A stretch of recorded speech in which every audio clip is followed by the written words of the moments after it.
똑같이 우리는 이걸 본 적이 없어요. 매수인은 이 토지를 본 적이 없습니다. 본 적이 없는 상태에서 서초동 100번지로서 이거는 대지고 면적이 330제곱미터.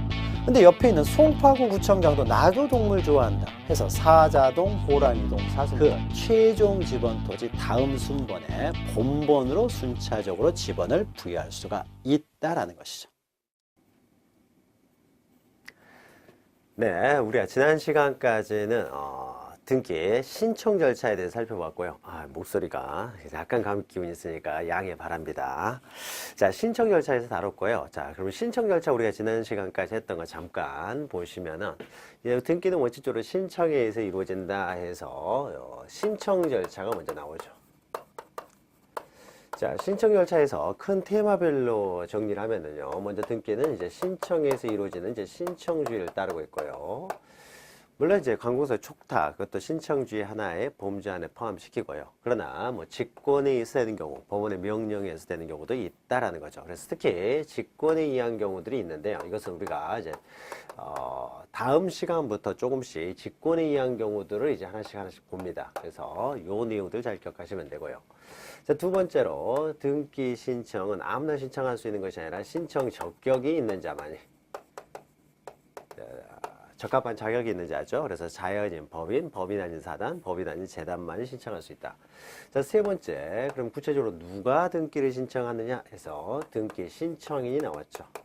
그래서 등기 신청은 원칙적으로 공동 신청에 의한다. 즉 등기 권리자, 등기 의무자가 공동으로 신청해야 되지만 때로는 단독으로 신청하는 경우들이 있는데요. 요 내용도 우리가 이제 다음 시간부터, 이제 요 시간 아니고요. 요 다음 시간부터 이제 단독으로 신청하는 경우들이 조금씩 나옵니다.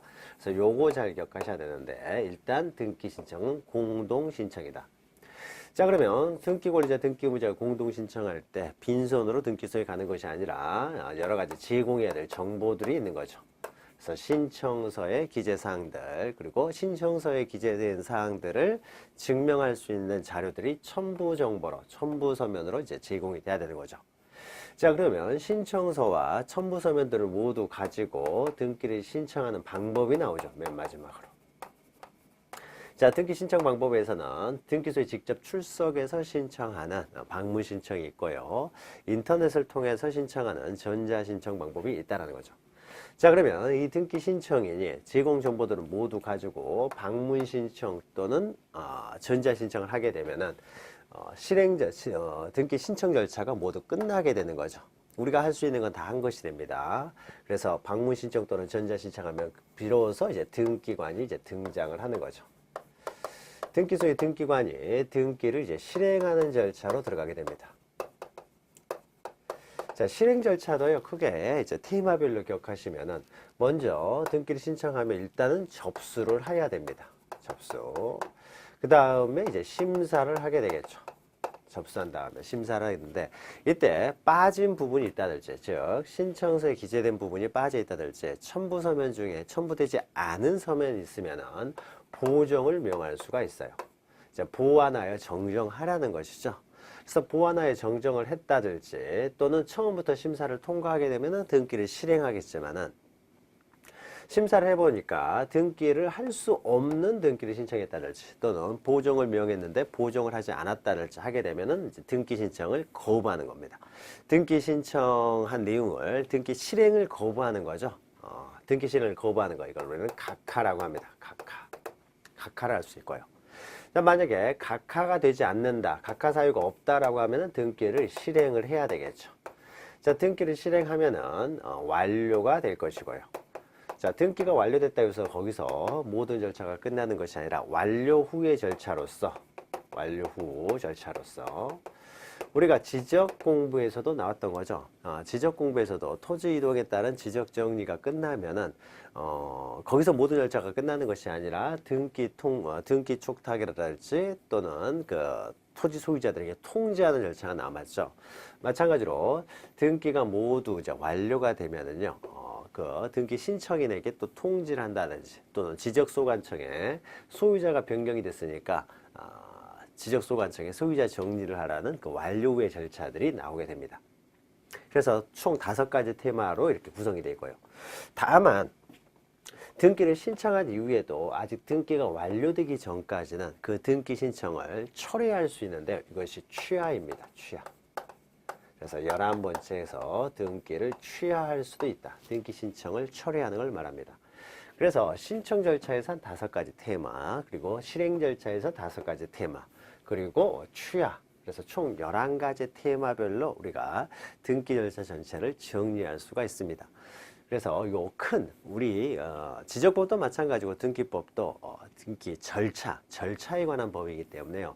커다란 어떤 절차의 흐름을 잘 기억하시고 여기에서 조금씩 살을 붙이면 됩니다. 자, 그러면 실행 절차 하나씩 해 나가죠. 자, 실행 절차에서 중요한 것은요, 이 각하가 중요합니다. 각하. 그래서 각하를 중심으로 잘 보시면 됩니다. 자, 먼저요, 244페이지 보시면 등기 실행 절차에서요. 자, 등기를 신청하면은 일단 접수를 해야 됩니다. 자, 등기 신청서의 접수에서요. 동그라미 1번 잘 기억하시면 돼요. 자, 등기 신청서가 제출된 때에는 등기관리를 접수해야 되지 거부하지를 못해요. 우리가 뒤에서 보겠지만은 등기가 완료가 되면은요. 등기의 효력은 완료된 때 효력이 발생하는 것이 아니라 접수한 때로 소급하여 효력이 발생합니다. 자, 그것은요, 등기관이 게을러 가지고 늦게 등기가 완료됨으로써 그 순위를 등기를 저당권자가 2사람이서 저당권 신청을 했는데, 등기 신청을 했는데, 먼저 접수한 사람보다 나중에 접수된 사람을 먼저 완료돼 가지고 순위를 등기관이 정할 수 있도록 해서는 안 되기 때문에요. 완료된 때가 아니라 접수한 때 효력이 발생하게 되는 것이고요. 또 접수한 때 효력이 발생하는데 이때 접수를 등기관이 골라서 접수를 하다 보면은 등기관이 등기 순위를 실질적으로 정하게 되니까요. 접수는 의무적으로 하도록 하고 있어요. 그래서 접수를 거부하지 못하고 일단 접수를 해야 된다라는 것이죠. 그래서 거부하지 못한다 기억하시고, 자, 양가로 2번 보시면은 등기 신청의 접수 시기에서요. 등기 신청은 등기 신청 정보가 전산 정보 처리 조직. 자, 등기부는 다 전산화가 되어 있기 때문에 이제 컴퓨터로 저장을 합니다. 컴퓨터로 기록을 해요. 저장된 때 접수된 것으로 본다. 저장되면은 접수된 것으로 봅니다. 그러니까 컴퓨터에 저장이 됐다는 거죠. 전산정보 처리 조직에 일단 저장이 되면 그때 접수한 것으로 보고, 등기가 완료됐을 때는 그때 이제 소급해서 효력이 발생한다는 거죠. 등기 효력을. 자, 접수와 관련해서는 요거 잘 보시면 되고요. 자, 그 다음에 2번 보시면은 등기 신청에 대한 심사에서요. 양가로 1번 제목만 좀 기억하시면 돼요. 자, 등기 심사는요. 형식적 심사만 하게 됩니다. 여기서 형식적 심사라는 것은요. 이 제공 정보에 빠진 거 있는지 없는지, 그러니까 신청서에 기재된 내용이 혹시 빠진 거 없는지, 첨부 서류가 빠진 거 없는지, 이런 식으로 서류 심사만 하게 돼요. 그래서 형식적 심사라고 합니다. 그러니까 예를 들어서 갑과 을이라는 사람이 X물건 15권에 매매를 원인으로 소유권 이전 등기 신청을 하게 되면은요.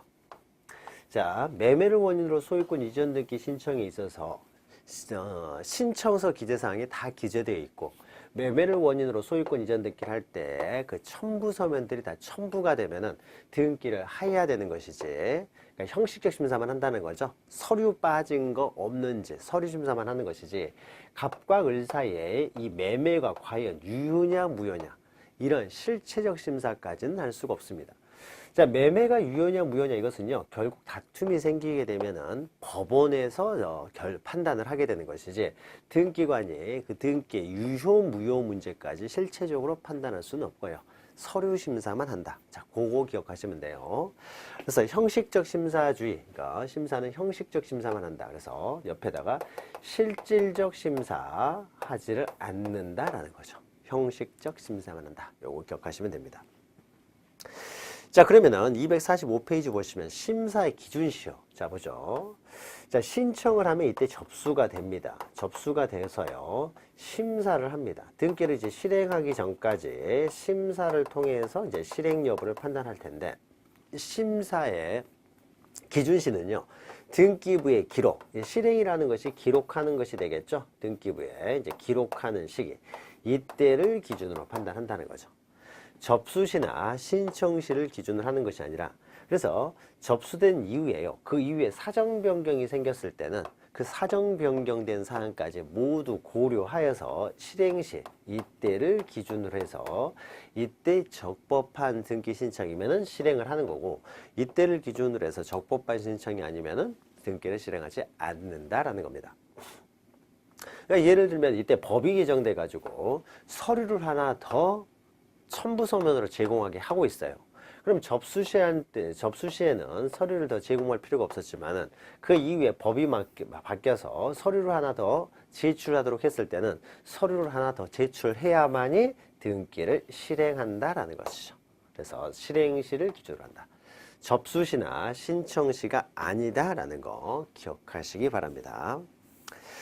자, 그리고 3번 보시면요. 등기 신청에 보정해가지고, 자, 심사하는 과정에서요. 서류 심사만 하기 때문에요. 매매 유무효는 판단하지 않고, 서류에 빠진 내용이 있다든지, 그러니까 신청서에 기재된 내용이 빠져 있다든지, 첨부 서류가 하나 빠져 있다고 했을 때는 보완하여 정정하라고 보정을 명할 수가 있습니다. 그래서 보정을 명해서요. 그 다음날까지예요. 다음날까지 보정을 하게 되면은 등기를 이제 실행하게 됩니다. 다음날까지. 자, 보죠. 2 보시면 등기관이 등기 신청에 대한 심사한 결과예요. 결과. 자, 법 29조 각 호의 각하 사유 그 밖에 잘못된 부분. 자, 흠결만 기억하시면 돼요. 자, 흠결이 있다라는 거죠. 자, 흠결이 있으나 그 잘못된 부분이 보정이 가능하다라고 했을 때는 등기관은 보정을 이제 명할 수가 있고, 그때 신청인이 보정을 명한 날에 다음날 기억하시고요. 다음날까지 보정하였을 때는 신청한 대로 등기를 실행한다라는 거죠. 우리가 등기 신청에 대해서 자세히 모르기 때문에요. 실수할 수가 있잖아요.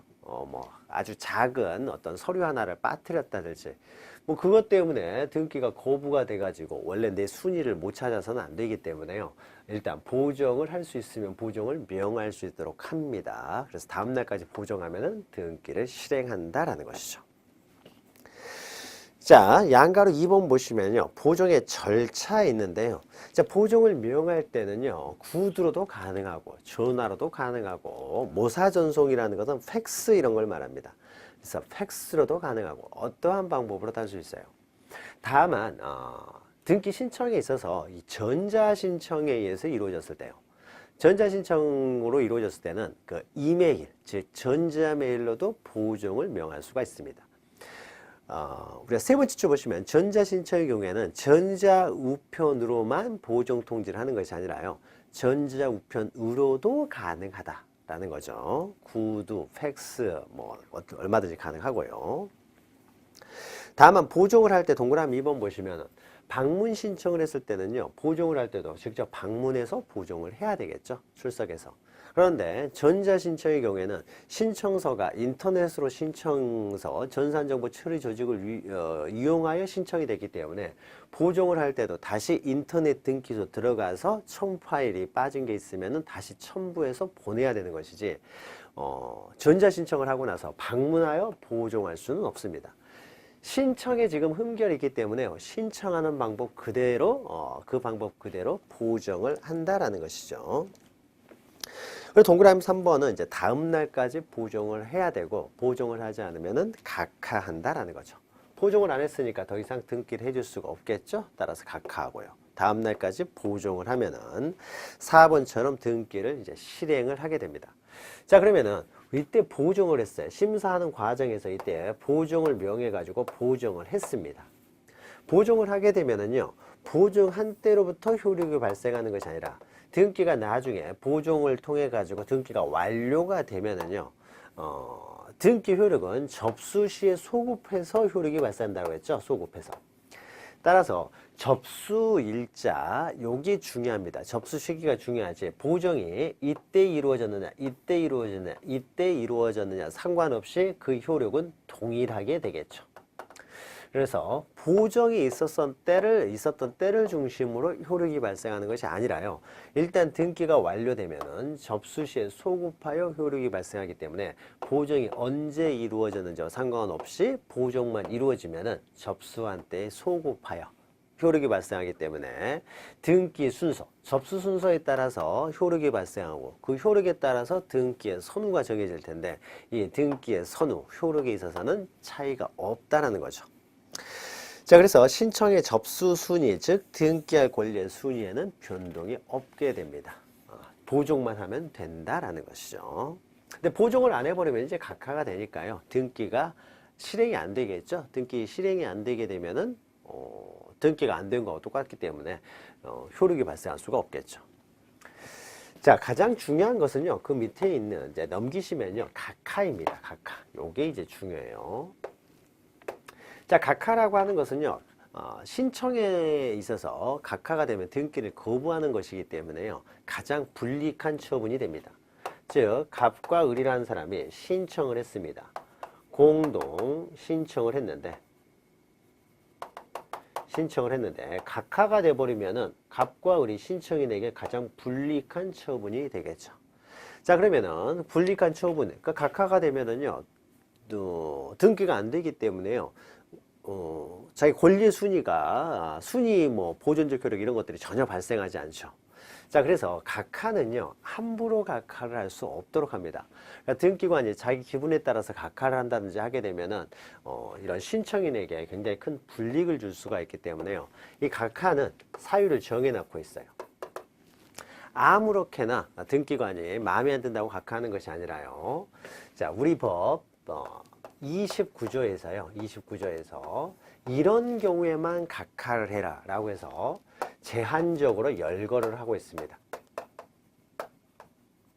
제한적으로 열거하고 있다. 그래서 요 내용에 있어서만 각하를 하지 그 이외에는 등기를 실행하라는 거죠. 자, 그러면은 29조에서 다루고 있는 내용은 뭐가 되겠습니까? 자, 우리가 지금까지 등기 절차를 다루고 있기 때문에요. 절차를 위반해서 등기를 신청하는 경우에는 당연히 각하를 해야 되겠죠. 그래서 이에 29조의 내용은 절차 위반이 되겠죠. 우리가 등기법에서 지금 하고 있는 내용은 이제 등기 신청의 이제 절차죠. 자, 등기 절차를 위반하여 등기를 신청했을 경우에 이런 경우에는 당연히 등기를 해줘서는 안 되겠죠. 등기법이 존재하는 이유이기도 하는 것이죠. 자, 그러면 제한적으로 열거되어 있는데요. 자, 보죠. 자, 의의에서 각하란 등기관이 당사자가 신청한 등기에 대해서 등기부의 기록을 거부하는 것을 말합니다. 자, 각하 사유는 29조에서 제한적으로 열거하고 있는데요. 자, 그 내용 보시면 각하 사유 제29조에서요. 1호부터 11호까지 열거를 하고 있어요. 1호, 2호, 3호부터 해가지고 쭉 해서 11호까지 각하 사유를 열거하고 있습니다. 자, 그러면은 이 내용들을 외울 것이 아니라요. 우리가 지금까지 등기법을 계속 공부하고 있기 때문에 등기법을 위반한 등기 신청 절차 이렇게 했죠. 신청인이 아닌 사람이 신청을 했다든지 제공 정보가 제공되지 않았다든지 신청할 수 없는 사람이 했다든지 뭐 이런 거죠. 직권으로 할 것을 신청을 했다든지 뭐 법원의 명령에서 될 것을 뭐 법원의 촉탁에서 될 것을 신청했다든지 지금까지 했던 또 앞으로도 우리가 공부하게 될 그 등기 신청 절차를 위반하여 등기를 신청하는 경우에는 다 각하를 하게 됩니다. 자, 그러니까 이걸 외울 필요는 없고요. 우리가 등기법 배우는 내용에서 위반된다 그러면 다 각하 사유가 됩니다. 자, 그런데 우리가 외워야 될 것은요. 이걸 다 외울 필요 없고 1호하고 2호를 기억하셔야 돼요. 1호, 2호. 그래서 1호와 2호 그리고 3호부터 11호까지를 이제 나눕니다. 1호, 2호하고 3호부터 11호.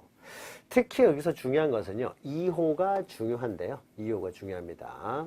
그래서 1, 2호와 3호부터 11호까지 나눠가지고요. 자, 1호를 먼저 보죠. 1호는 자, 사건이 그 등기소의 관할이 아닌 경우입니다. 이것은 관할 위반이 되겠죠. 등기소도 관할이 있습니다. 그래서 인천에 있는 부동산은 인천의 관할권이 있고 대전에 있는 부동산은 대전의 관할권이 있어요.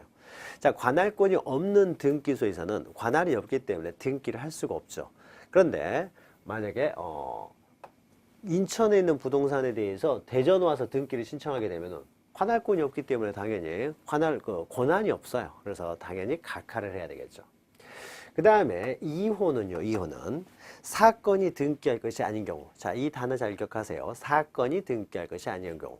자, 사건이라고 하는 것은요, 신청 이렇게 생각하시면 됩니다. 등기를 이제 신청하는 것, 이것은 하나의 사건으로 취급을 해서요, 신청과 똑같은 의미라고 생각하시면 됩니다. 사건은. 자, 그러면은 사건이 등기할 것이 아닌 경우라는 것은 신청을 했는데 이것이 등기사항을 위반하고 있다는 거죠. 등기사항 위반. 등기할 수 없는 것에 대한 등기 신청이 되는 것이죠. 자, 우리가 등기는요, 부동산에 대한 권리 변동을 등기를 신청하는데, 부동산이 아닌 것에 대한 등기 신청을 했다든지, 등기할 수 없는 권리에 대해서 등기를 신청했다든지, 그러면은 등기할 수 없는 사항에 대해서 등기를 신청하기 때문에 당연히 각하할 수밖에 없죠. 등기를 해줘서는 안 되겠죠. 자, 그 다음에 3번 보시면요, 신청할 권한 없는 자의 신청. 그래서 대리권 없는 자의 대리에 의한 등기 신청. 그래서 3호부터 11호까지 외울 필요 없습니다. 그냥 이런 대표적인 것이 이제 무권 대리인에 의한 신청. 무권 대리인에 의한 신청, 이런 게 되겠죠. 외울 필요는 없고요. 이제 이런 경우도 쭉 있습니다. 쭉 있어요. 자, 이런 것도 대리권이 없는 자가 신청했기 때문에 당연히 이것도 각하를 해야 되는 것이죠. 자, 그러면은 다 우리가 각하해야 될 사유들이에요. 또 거기 보시면 9번 보시면은 등기에 필요한 첨부 정보를 제공하지 않는 경우, 이런 게 되겠죠. 토지거래 허가구역인데 토지거래 허가서가 제공되지 않았어요. 그러면 다 이제 각하를 해야 되겠죠. 각하를 해야 됩니다. 자, 그 중에서 가장 중요한 것은요, 이 등기사항 위반이에요. 등기사항. 어떤 경우가 과연 등기사항 위반에 해당되는지. 이것은 우리가 민법에 의해서 결정이 됩니다. 민법.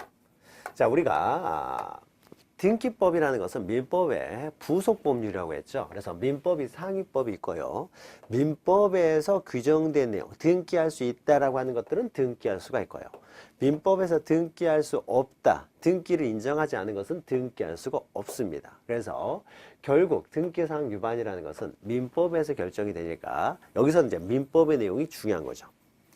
자, 그래서 밑에 보시면요, 사건이 등기할 것이 아닌 경우 해가지고 다시 박스가 있죠. 등기사항 위반에 해당되는 경우가 쭉 나열되고 있어요. 자, 요 내용에서 시험이 자주 나오기 때문에 기억을 하셔야 되는데, 이 내용은 여러분 다 민법에서 공부한 내용이 됩니다. 자, 하나씩 읽어보죠. 1번, 등기 능력 없는 물건이에요. 자, 등기 능력 없는 물건의 대표적인 것이 동산이 되겠죠. 동산은 등기할 수가 없으니까요, 당연히 이것은 등기할 수가 없게 되겠죠. 또 등기할 수 없는 권리에 대한 등기를 신청하는 경우. 자, 등기할 수 없는 권리의 대표적인 경우 뭐가 됩니까? 유치권이라든지 점유권이 되겠죠. 그래서 유치권이나 점유권에 관한 등기 신청을 했을 경우에는 이건 등기할 수 없는 권리이기 때문에 등기할 수가 없죠. 자, 여기에 대한 자세한 사항은요, 우리가 앞에 등기사항 부분에서 자세히 나오고 있어요. 그래서 등기할 수 있는 물건과 물건이 아닌 경우, 이제 헷갈리는 것들이 있거든요. 부동산은 되고 동산은 원래 안 되는데, 요거는 기본적인 내용이고, 가끔씩은 등기할 수 있는 부동산에 해당하는지가 헷갈리는 경우가 있는데, 요 내용은요, 우리가 심화 강의 시간에 정확히 이제 구별하면서 하니까 지금은 동산은 등기가 안 되고 부동산은 등기가 된다. 요 정도는 우리가 기억하고 있으니까 요 정도로 정리하시면 되고, 또 등기할 수 없는 권리의 대표적인 것이 점유권, 유치권이다. 한 요 정도 기억하시면 됩니다. 자, 2번 보시면요, 또 법령의 근거가 없는 특약사항의 등기를 신청하는 경우에요. 자, 대표적인 것이 여러분 민법 공유 보시면요, 공유 등기를 함에 있어서는 공유물 분할금지 특약을 할 수가 있죠. 자, 공유물 분할금지 특약은 당사자 간에 이제 특약을 하게 되는데, 그 당사자 간의 특약을 제3자에게도 주장하기 위해서는 공유물 분할금지 특약을 이제 등기를 해야 되는 거죠.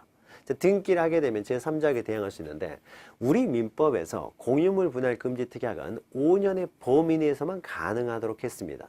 따라서 공유물 분할 금지 특약을 신청하는데 그것이 10년으로 되어 있다든지, 이것은 민법에서 허용되지 않기 때문에 등기를 할 수가 없게 되겠죠. 다 민법 시간에 다루는 내용이에요. 그 다음에 3번은요, 우리가 등기법에서 다루지는 않았고 3, 4월에 하기로 했죠.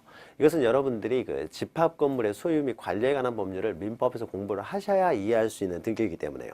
자, 그래서 3번 보시면 구분 건물의 전유 부분과 대지사유권의 분리처분 금지에 위반한 등기를 신청하는 경우, 집합 건물의 소유 및 관리에 관한 법률에서는요, 이 전유 부분과 대지사유권의 분리처분을 금지하고 있습니다. 이건 여러분 민법 시간에 공부를 하세요. 그래서 거기 위반된 등기 신청하면 당연히 등기할 수가 없겠죠. 민법에서 결정되는 거죠. 또 4번 보시면 농지를 전세권 설정의 목적으로 등기를 신청하는 경우. 자, 농지는요, 전세권 설정을 금지하고 있어요. 이것도 민법에서 규정하고 있습니다.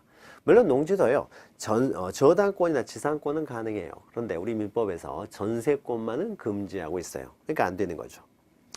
또 5번, 저당권을 피담보 채권과 분리하여 양도하거나 피담보 채권과 분리하여 다른 채권으로 담보하는 등기를 신청하는 경우. 자, 여러분, 민법에서 저당권 파트를 보시면은 이 담보 물권은요, 피담보 채권을 위해서 존재하는 권리예요.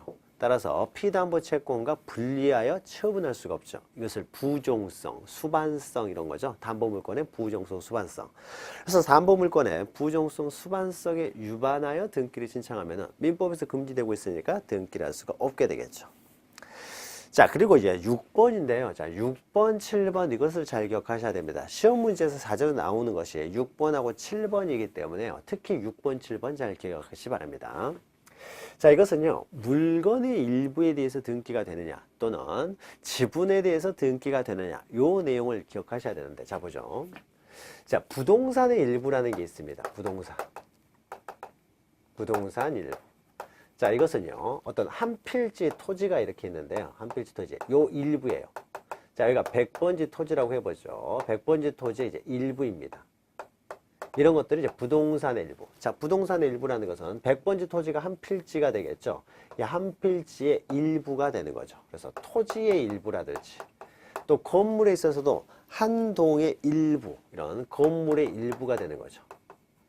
자, 그러면 이 부동산, 토지의 일부나 건물의 일부에 대해서도 등기가 가능하느냐라는 겁니다. 자, 이것과 관련돼서 여러분 기억하셔야 되는데, 이것도 민법에서 나오는 거죠.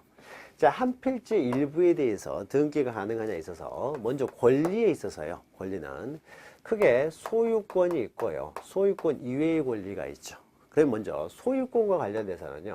소유권 관련돼서는 한 필지 일부에 대해서, 한 동의 건물 일부에 대해서는 소유권 등기를 하지를 못하는 거죠. 만약에 이 토지 소유자가 갑이면은 갑이라는 사람이 한 필지의 일부를 처분하고 싶으면 어떻습니까? 반드시 분할을 해야 되는 거죠. 자, 분할을 하게 되면은 이 필지는 100번지, 이 필지는 100의 1번지. 자, 이러면은 이것은 100의 1번지 전부가 되는 거죠. 그래서 100의 1번지 전부를 처분할 수가 있지만은 분할하지 않은 상태에서 100번지 토지의 일부만은 소유권의 객체가 되지를 못해요. 처분하지 못한다는 거죠. 즉 소유권에 등기를 하지 못합니다. 토지의 일부, 건물의 일부, 토지와 건물이 부동산이죠. 그래서 부동산 일부에 대해서는 소유권 등기를 하지 못한다. 자, 소유권 등기를 하지 못한다는 것은 소유권 보존 등기도 하지 못하고요.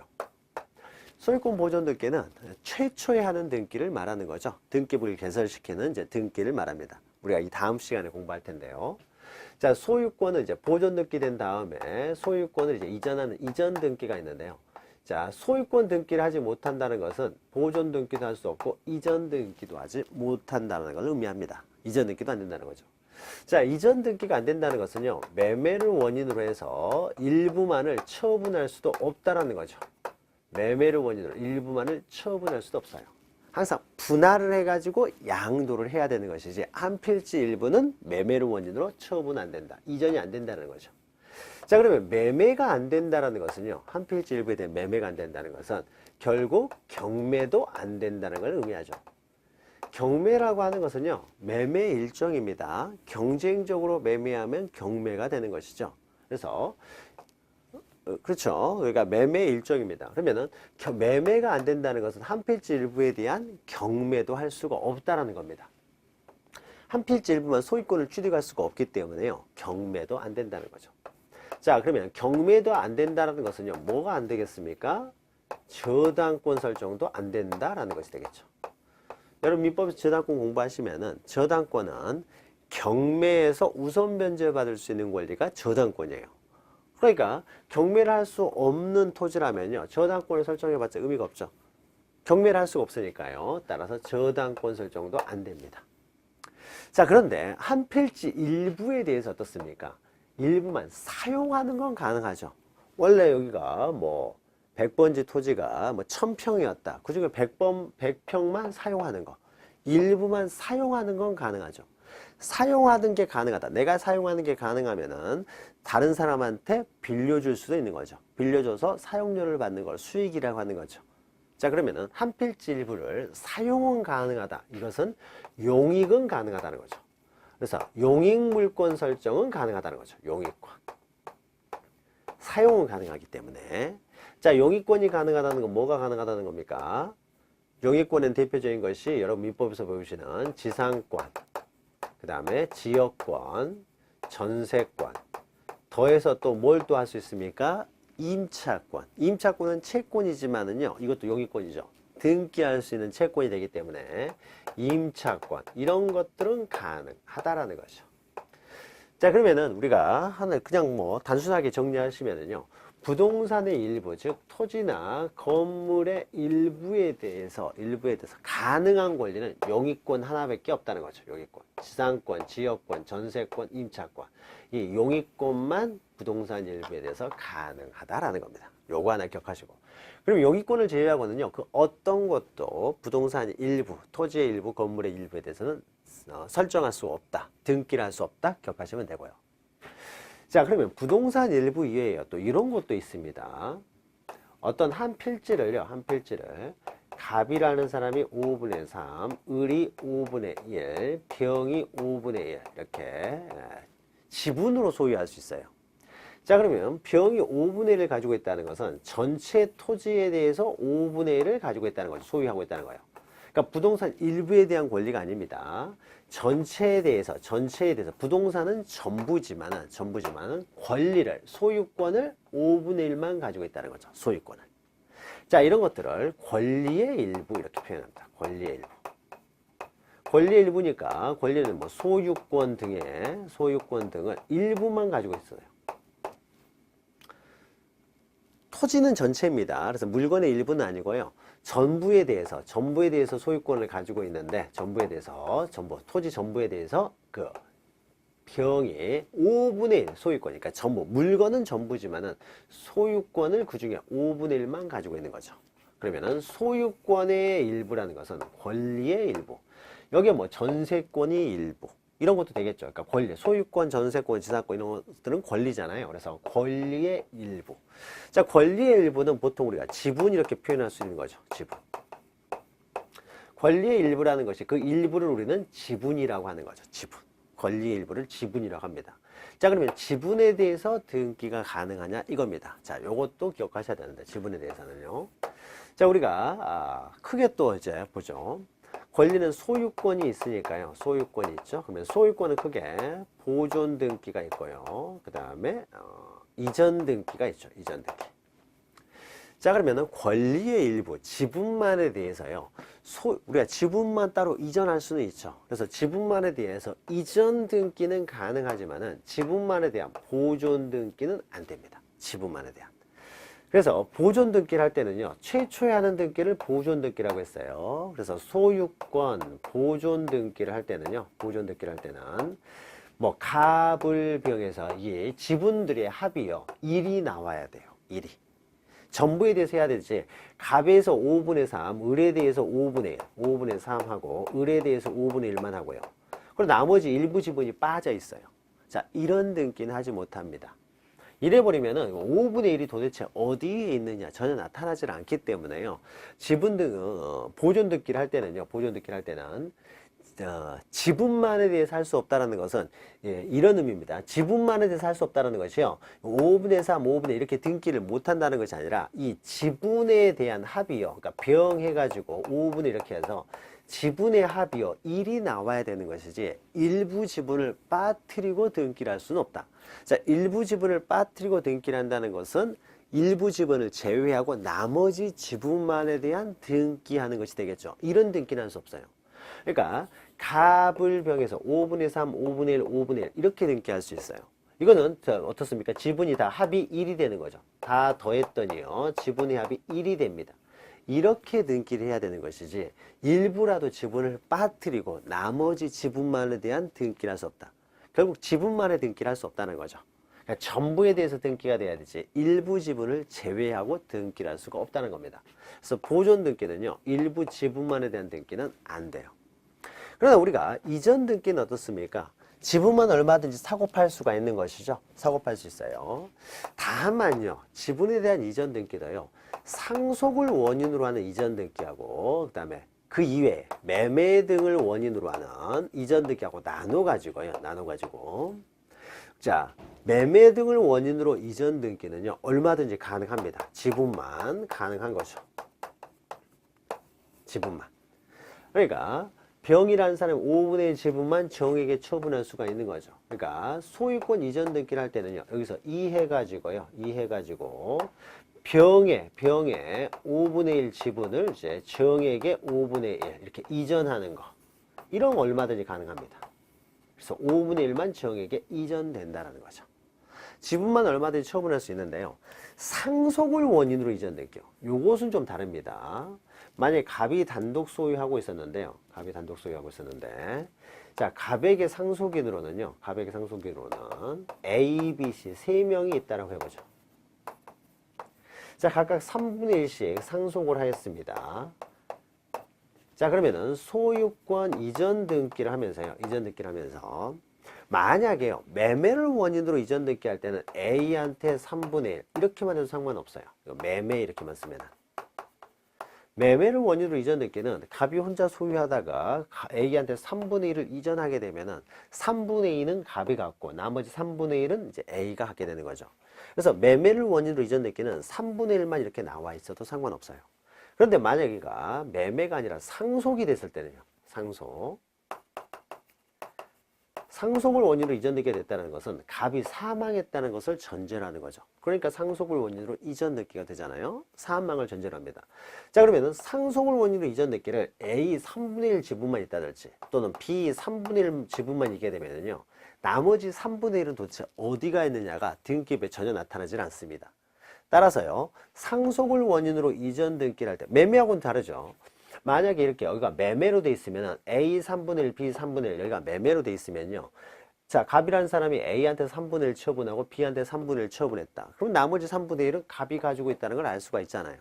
그런데 상속을 원인으로 이전 등기를 했을 때는 갑이 사망을 했기 때문에 두 개만 A 3분의 1, B 3분의 1만 되면은 3분의 1의 소유자가 어디 있는지 등기부상 나타나질 않습니다.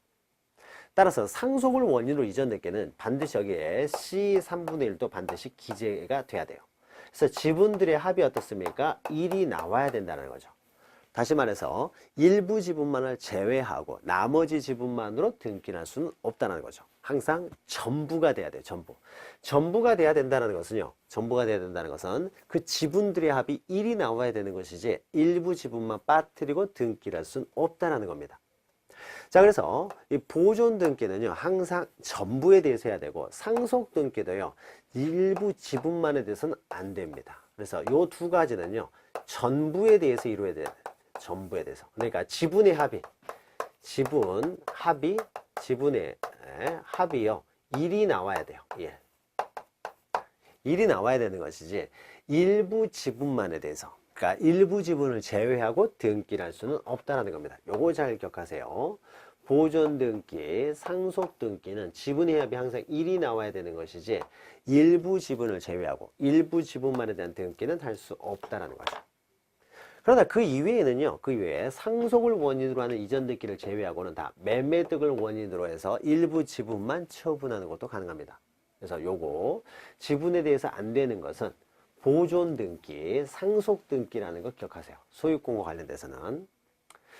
나머지는 지분만 가능합니다. 자기 지분만 가능한 거예요. 나머지는. 이런 경우에는 또 전부에 대해서 안 되는 거죠. 자기 지분만 가능한 거죠. 자, 그러면 매매가 된다는 건 무슨 의미겠습니까? 경매도 된다는 거죠. 자, 경매가 된다는 건 뭐예요? 경매가 가능하다는 것은 저당권 설정도 가능하다는 거죠. 저당권 설정도. 자, 그런데 저당권 설정, 용의권 설정은 안 됩니다. 일부 지분에 대해서. 자, 전체에 대해서 이건 사용권이기 때문에요, 전부에 대해서 등기가 돼야 되는 것이지, 사용권이라는 것이요, 병이 만약에 갑이 A가 소유자라고 해보죠. A가 소유자인데요. 이렇게 보죠. A가 소유자인 상태에서요, 전세권을 내줄 때요. 전세권을 낼 때 갑을 병이요. 세 사람이 전부 다 돈을 모아가지고 만약에 5억이라고 해보죠. 전세금을 3억, 1억, 1억 내가지고요. 전세권 설정 듣긴 합니다. 그러면서 갑이 5분의 3, 을이 5분의 1, 병이 5분의 1. 이렇게 하는 건 가능해요. 자, 이건 어떻습니까? 지분의 합이 1이 되는 거죠. 그러니까 전부에 대해서 지금 전세권 설정이 가능한 거예요. 전세권 설정이 지분의 합이 1이 돼야 된다는 거죠. 이것은 뭐예요? 보존등기, 상속등기에서도 마찬가지죠. 지분의 합이 1이 돼야 돼요. 그런데 만약에 갑한테 5분의 3만 전세권 설정을 해줍니다. 1 해가지고 전세권 설정을 해준 다음에 2 해가지고 을에게 또 5분의 1에 대해서 전세권 설정을 해줘요. 전세권. 이거하고는 다릅니다. 처음에 우리가 앞에서 했던 여기에 갑에게 5분의 3, 을에게 5분의 1, 병에게 5분의 1 이렇게 등기되어 있는 것은 어떻습니까? 전세권을 전부에 대해서 등기를 한 거예요. 1에 대해서. 그러나 이 경우는 어떻습니까? 만약 이렇게만 돼 있으면요. 이렇게만 돼 있으면은 갑에게 5분의 3만 전세를 해준 거예요. 자, 사용수익권은요. 5분의 3이든 1000분의 1이든 100분의 1이든 동일합니다. 그러니까 5분의 3만 전세를 내준다. 5분의 3만 사용해라. 이런 게 존재할 수가 없어요. 사용수익권은요. 전부를 사용하든지 사용을 하든지 안 하든지 둘 중에 하나인 것이지 2분의 1에 대한 사용수익권, 3분의 1에 대한 사용수익권 이런 게 논리적으로 존재할 수는 없습니다. 그래서 전세권을요. A라는 사람이 갑에 대해서 먼저 5분의 3 전세를 내준 다음에 을에 대해서 또 5분의 1 전세를 설정해 주면 누가 사용합니까? 아무도 사용할 수가 없게 되는 거죠. 그래서 전세권 등기는요. 항상 지분 1에 대해서 그러니까 전부에 대해서 전세권 설정이 가능한 것이지 5분의 3만 전세 내주고 또 5분의 1 전세 내주고 이렇게 할 수는 없다는 겁니다. 자, 1에 갑, 을, 병이 5분의 3, 5분의 1, 5분의 1 이렇게는 등기가 가능해요. 이것은 전부에 대해서 등기가 된 것이니까. 그러나 순위를 달리하면서 이렇게 전세권을 지분만에 대한 등기는 할 수는 없다는 거죠. 이것은 요거하고 똑같습니다. 보존등기, 상속등기가 지분만에 대해서 안 된다는 거죠. 이것도 어떻습니까? 전부에 대해서 돼야 된다는 거죠. 전부에 대해서. 전부에 대해서 돼야 된다는 것은 지분의 합이요. 지분의 합이 1이 돼야 돼요. 그래서 여기는 지분의 합이 5분의 3밖에 없는 거죠. 여기는 5분의 1만 있죠. 이렇게는 등기를 할 수는 없다는 거죠. 그래서 용익권이라고 하는 것도요. 전부에 대해서 해야 되지 지분만에 대한 일부 지분을 제외하고 등기를 할 수는 없다는 거죠. 자, 그러면 우리가 이거 기억하셔야 돼요. 용익권은 지분에 대해서는 안 된다는 거죠. 자, 지분. 자, 권리의 일부에 대해서 지분만에 대해서는 안 되고요. 항상 전부에 대해서 해야 되는 것이 바로 보존등기, 상속등기. 자, 소유권과 관련돼서는 보존등기, 상속등기에는 전부에 대해서 이루어져야 되고 용익권도요. 전부에 대해서 이루어져야 되지 일부 지분을 제외하고 등기를 할 수는 없다는 거죠. 자, 요 내용을 여러분이 잘 기억하셔야 돼요. 자, 그러면 이걸 어떻게 외우냐면 자, 보죠. 자, 부동산의 일부는요, 오로지 용익권만 됩니다. 요거 하나 기억하시면 되죠. 요거 하나 기억하시면은 권리의 일부하고 물건의 일부는 서로 대응하는 관계이기 때문에요. 자, 권리의 일부인 지분은 이제 뒤집어 버리면 되겠죠.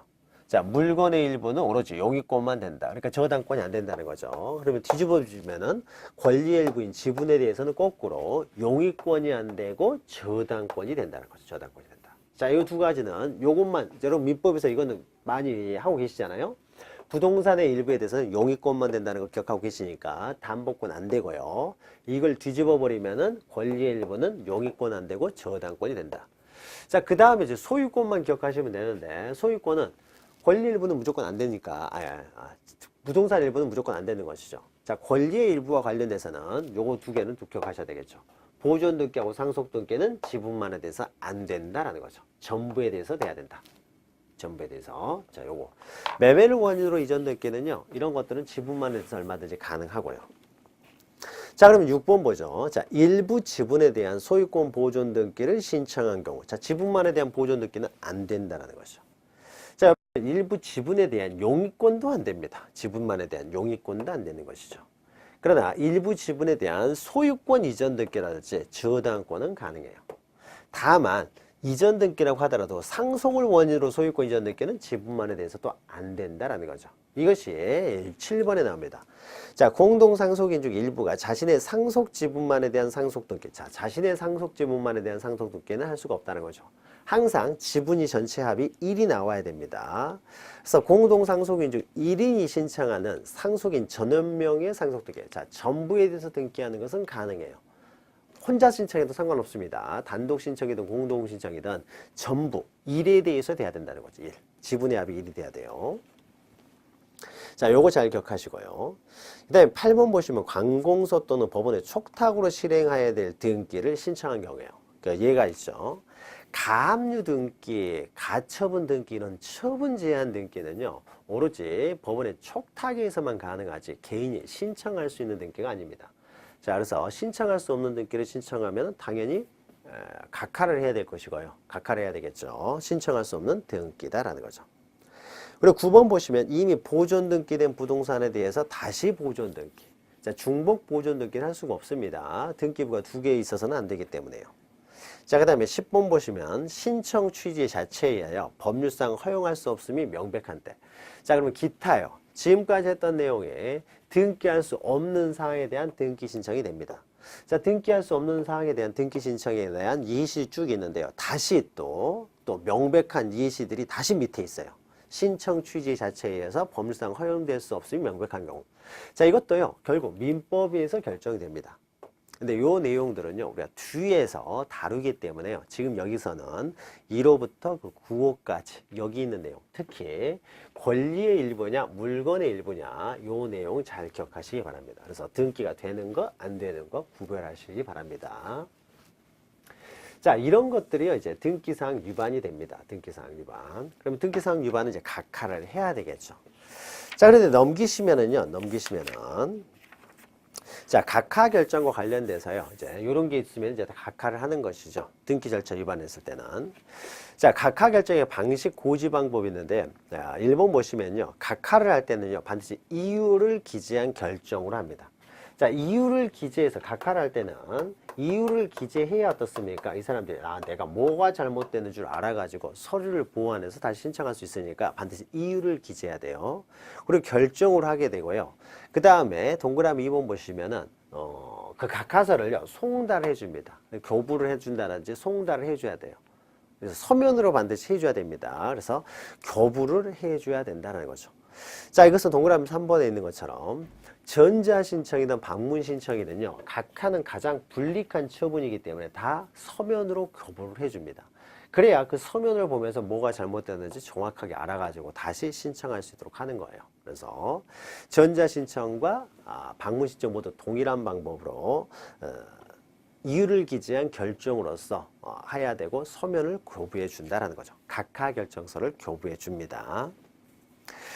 자, 양가로 4번 보시면요, 각하 결정에 대한 불복이 있는데 요것은 조금 이따가 설명을 해요. 그래서 동그라미 1번 보시면 이의신청에다 동그라미 치시고요. 이의신청. 두 번째 줄에 있죠.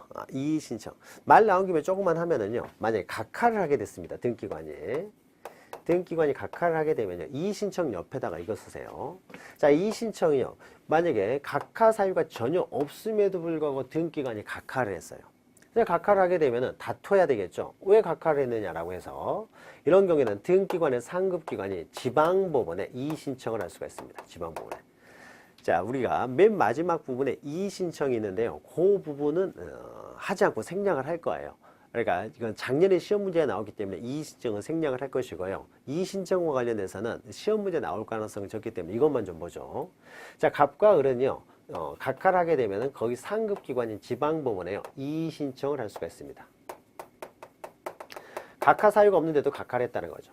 그러면 지방법원에서요, 이의신청을 봅니다.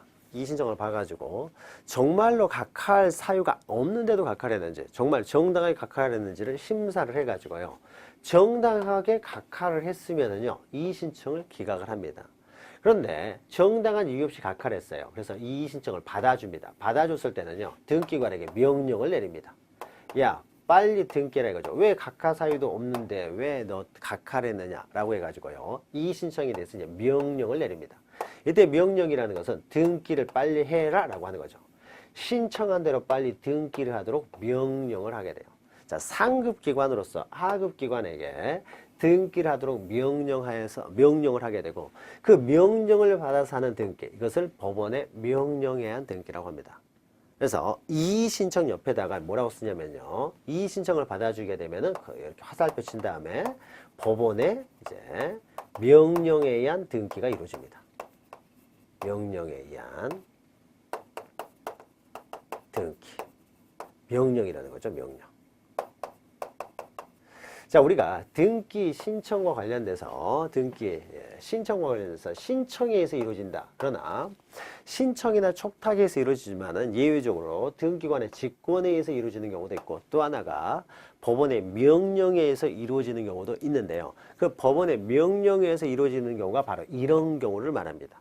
그래서 이의 신청이라는 말이 반드시 들어가야 돼요. 그래서 정당한 신청이었음에도 불구하고 등기관이 각하를 했을 경우에 그 신청인들은 이의 신청을 할 수가 있고 이의 신청이 법원에서 받아줘가지고 그 법원의 명령에 의해서 이제 등기관이 실행하는 등기, 이것을 법원의 명령에 의한 등기라고 한다는 거죠. 자, 그래서 법원의 명령이라는 말이 들어갔다고 해서 다 법원의 명령에 의한 등기가 아니고요. 법원 명령이 있다고 했을 때는 그 전에 반드시 그 이의 신청이라는 말이 있는지 없는지를 확인해야 돼요. 그래서 이의 신청이 있어가지고 그에 따른 법원의 명령에 의한 등기를 우리는 법원의 명령에 의한 등기라고 합니다. 법원 명령에 따른 명령이라는 말이 있어도요. 이의 신청이라는 말 없으면은 법원의 명령에 의한 등기가 아니에요. 이의 신청이라는 말이 나왔을 때만 법원의 명령에 의한 등기다. 그래서 법원의 명령에 의한 등기가 바로 이의 신청에 의해서 이루어지는 등기다라는 거, 그거 하나 기억하시면 돼요. 자, 그 다음에요. 양가로 5번 보시면은요, 이제 각하 사유가 있는데요. 각하 사유를 강구하고 등기가 돼버렸습니다. 자, 여기까지만 좀 보죠. 만약에요. 자, 각하를 해야 됩니다. 이런 것들은 다 각하를 해야 되는데 이 각하 사유를 간과하고요. 만약에 등기가 돼버렸습니다. 그랬을 때 등기의 그 효력이에요. 각하를 해야 되는데 각하를 하지 않고 등기를 했을 때 그 효력입니다. 자, 이때 그 효력은요, 이 두 가지, 1호와 2호하고 나머지 3호부터 11호를 나누어서 봅니다. 구별해서 봐요. 자, 1호와 2호는요, 자, 관할 위반. 자, 등기부에 봤더니 인천에 있는 부동산을요, 대전에서 등기를 했어요. 그래서 등기부 딱 보니까 이 부동산이 인천에 있는 부동산인데 등기를 한 곳을 보니까 대전에서 등기를 했다는 거죠. 자, 그러면 어떻습니까? 이런 경우에는 만약에 갑액에서 을에게로 이전 등기가 됐는데요. 자, 이 사람이 정말로 갑과 을이 매매 계약을 해서 소유권 취득 의사, 소유권 이전 의사가 있었다라고 하더라도요. 이것은 등기를 할 수 없는 기관에서, 등기를 할 수 있는 권한이 없는 기관에서 등기를 한 것이죠. 그러니까 이런 것들은 당연히 무효가 됩니다. 당연 무효. 당연 무효라는 거죠. 그러니까 등기할 수 없는 기관에서 등기를 했다는 것이요. 등기부만 보고 알 수 있어요. 이런 것들을 당연 무효라고 합니다. 또 등기사항 위반의 대표적인 것이요. 만약에 갑에게서 을에게로요. 공동신청에서 등기가 됐는데 을 앞으로 유치권에 등기가 됐어요. 유치권. 자, 유치권 등기는 어떻습니까? 할 수가 없는 등기죠. 정말로 을이 유치권자가 맞다라고 하더라도 유치권 등기는 할 수 없는 등기예요. 할 수 없는 등기가 등기부에 등기되어 있으니까 이것은 다른 거 볼 필요 없이 그 등기부만 보고서도 이것은 잘못된 등기라는 것을 누구나 알 수 있습니다. 이런 것들을 우리는 당연무효라고 해요. 자, 당연무효라는 건 뭐냐면요. 누가 보든지 간에 명백하다는 거죠. 그러니까 등기부상으로 해요. 등기 기록상 명백히 무효라는 거죠. 명백히 무효라는 것은 누가 보더라도 이건 잘못된 무효라는 거죠. 부동산에 대해서 등기가 되어 있다든지 점유권 등기가 되어 있으면은 뭐 다른 거 정말로 이 사람이 점유권을 갖는 사람이 맞느냐, 유치권자가 맞느냐, 동산에 대한 소유권자가 맞느냐 이런 걸 따져볼 필요가 없어요. 다시 말해서 실체관계를 불문하고요. 정말로 소유자인지 아니지, 유치권자인지 아니지 이거 따져볼 필요도 없이요. 이거는 당연히 무효라는 거죠. 등기를 해서는 안 되는 것에 대한 등기가 됐으니까. 그래서 기록상 명백히 무효인 것을 우리는 당연무효라고 합니다. 당연무효. 만약에 이런 등기가 돼 있으면 어떻습니까? 해서는 안 되는 등기가 된 거죠. 기본적으로 당연히 안 되는 등기가 된 거기 때문에 등기관이 이것을 발견하게 되면 등기관이 직권으로 말소하게 됩니다. 혹시라도 발견하게 되면, 그러니까 강구하고 등기가 됐다고 하더라도 이건 당연히 무효이기 때문에 직권 말소한다는 거죠. 근데 만약에 등기관이 발견하기 전에요. 다른 사람이 먼저 발견을 했어요. 그랬을 경우에는 등기관한테 야 이건 잘못된 등기가 돼 있으니까 말소해라 라고 이의신청을 할 수가 있습니다. 자, 이의신청을 해가지고 등기관이 딱 보니까 명백히 해서는 안 되는 등기가 돼 있어요. 그러면 직권으로 말소해버리면 되는 거죠. 이렇게 이의신청에 의해서 직권으로 말소가 가능하기 때문에 따로 민사소송 이런 걸 제기할 필요가 없어요. 소송이라고 하는 것은요, 다툼이 있었을 때 제기를 하는 거예요. 그러니까 누가 이길 것인가를 서로 몰랐을 때 소송을 통해서 결정을 하게 됩니다. 그러니까 소송이라는 건 다툼을 전제로 해서요. 그러니까 다투는 곳이 소송이기 때문에 이것은 어떻습니까? 다툼의 여지가 없는 거죠. 유치권 등기가 되어 있으면 이건 당연히 무효예요. 이걸 가지고 다툴 일이 없는 것이죠. 이건 무조건 말소해야 되니까요. 따라서 이것은 소송으로 제기할 필요 없이 간단하게 이의신청에 의한 등기관의 직권 말소에서 가능하기 때문에 따로 소송을 제기할 필요가 없습니다. 자, 그런데 3호부터 11호까지요. 자, 갑과 을이라는 사람이요. A한테 대리권을 맡겨가지고 이 사람한테 등기를 신청을 시켰어요. 그랬는데 A라는 사람이 한 것이 아니라 B라는 사람이 등기를 한 거예요. B라는 사람이 법무사가. A한테 맡겼음에도 불구하고 B가 하게 되면 B는 무권대리인이 되는 거죠. 자, 무권대리인에 의해서 등기를 신청했습니다. 자, 무권대리인에 의해서 등기가 되면은요, 이것도 각하를 해야 돼요. 그런데 강구하고 등기가 돼버렸어요. 자, 강구하고 등기가 됐을 경우에 이때요. 자, 무권대리인에 의해서 등기가 신청이 되는지 아니면은 우리가 구해봤죠. 토지거래 허가구역에서 토지거래 허가서가 들어왔는지 안 들어왔는지 이런 것들은요, 등기부를 통해서 나타나지 않습니다. 토지거래 허가서가 제출됐는지 무권대리인에서 등기가 신청됐는지는 등기 기록상에 명백히 나타나지를 않아요.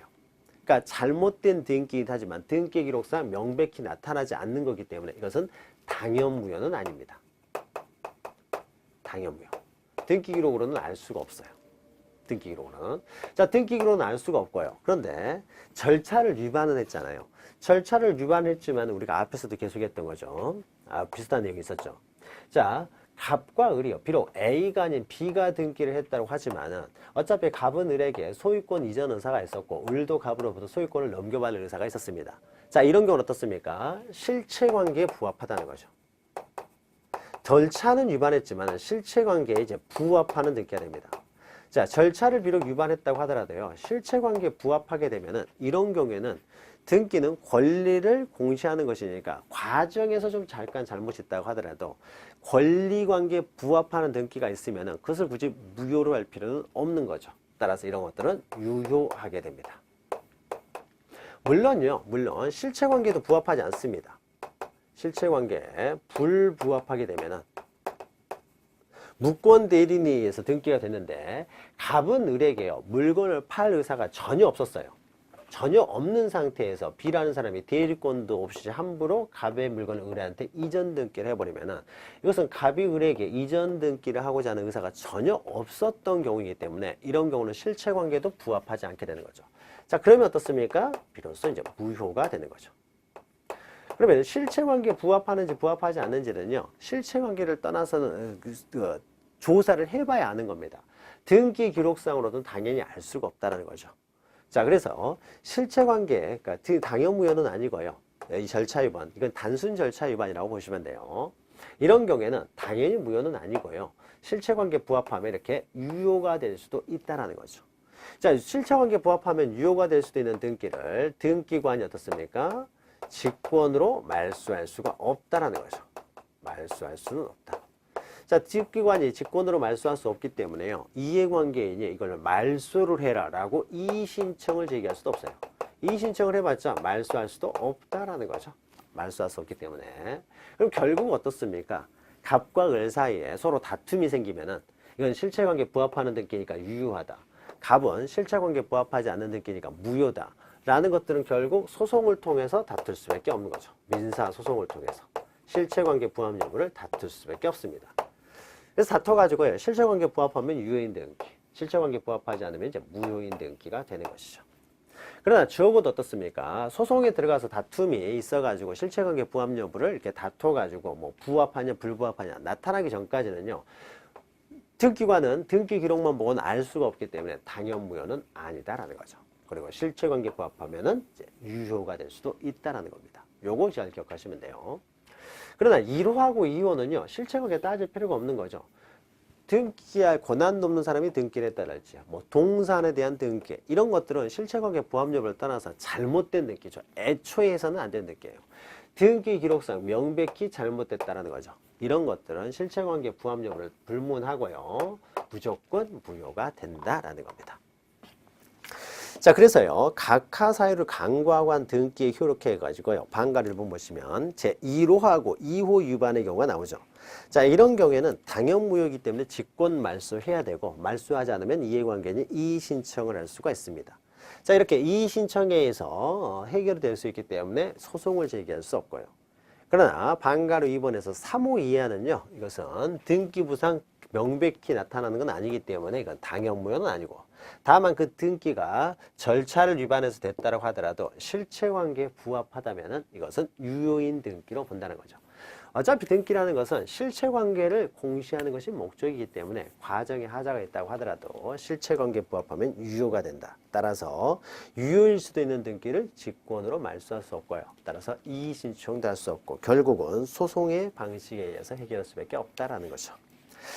자, 그러면은요, 우리가 등기의 실행 절차와 관련해서 이제 각하까지 했죠, 각하. 자, 나머지 내용들은 잠시 쉬었다가요, 또 이어가도록 하겠습니다. 잠시 후에 뵙겠습니다.